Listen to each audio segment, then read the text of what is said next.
Hello friends, welcome to my YouTube channel way of life.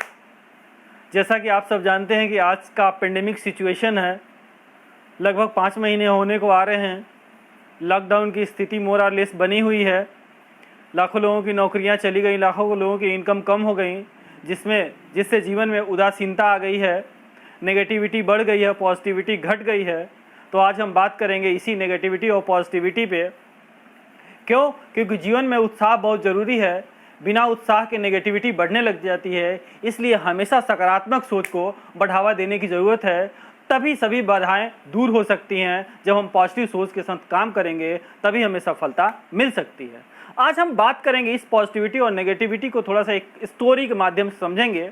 और वो story है, एक राजा था, बड़ा ही जानते हैं बहादुर राजा था। उसके पास एक हाथी था। उस हाथी से चढ़ के ही हमेशा युद्ध में जाया करता था।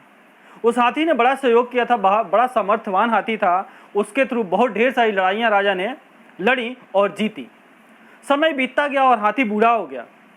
तब राजा ने उस हाथी को ले जाना बंद कर दिया और अन्य हाथियों को लेकर जो है युद्ध में जाने लग गया। जैसा ही उस हाथी को ये महसूस हुआ, हाथी उदास रहने लग गया। लेकिन राजा ने उसके लिए बहुत उत्तम व्यवस्था कर दी थी। उसके खाने पीने रहने सबकी व्यवस्था कर दी थी। आदमी की व्यवस्था कर दी थी देख रेख के लिए। वो भांति भांति से उसकी सेवा करते, खाने पीने रहने की व्यवस्था करते। एक आदमी उसकी सेवा में हमेशा रहता। एक बार वह हाथी को उस आदमी ने तालाब के पास ले गया। हाथी वहाँ पानी पीने के लिए तालाब में उतरा और वो दलदल में फंस गया। लाख कोशिश करने के बाद भी वो वहाँ से नहीं निकल पाया।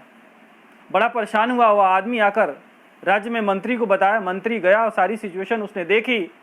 मंत्री ने देखने के बाद बोला कि नगाड़े की व्यवस्था करवाओ। और यह खबर राजा को भी लगी। राजा भी जानते हैं, वहाँ से आया। राजा ने भी ये सारी सिचुएशन देखी। मंत्री ने राजा से आदेश लेकर नगाड़े की व्यवस्था कराई, युद्ध की दुमदुमी बजवाई। और जैसे युद्ध की दुमदुमी बची, नगाड़े बजने लगे, वो हाथी बहुत फुर्ती से वहाँ से चला और तालाब से बाहर निकल गया, उस दलदल से पार कर गया। मित्रों, थोड़ी बहुत आपको समझ में आई होगी क्या? जैसे ही दुमदुमी बजी, पुनः उसका उत्साह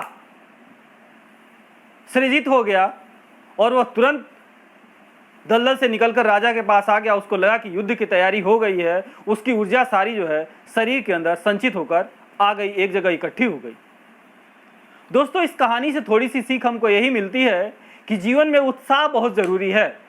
उत्साह से ही हम बड़ी बड़ी बाधाएं पार कर सकते हैं, उन बाधाओं को दूर कर सकते हैं। उत्साह से ही निराशा दूर हो सकती है। उत्साह से ही हमें काम करने की ऊर्जा मिलती है। इसलिए जीवन में हमेशा उत्साह बनाए रखिए।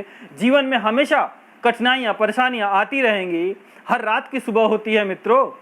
रात जितनी घनेरी हो, इसका मतलब उजाला उतना ही अच्छा होने वाला है।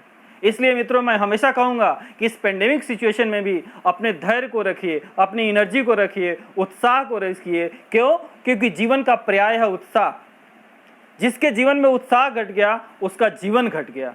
इसलिए हमेशा उत्साहपूर्वक जीवन को जीने की कोशिश करिए। ये सब तो जीवन के धूप छांव आते और जाते रहेंगे। धन्यवाद।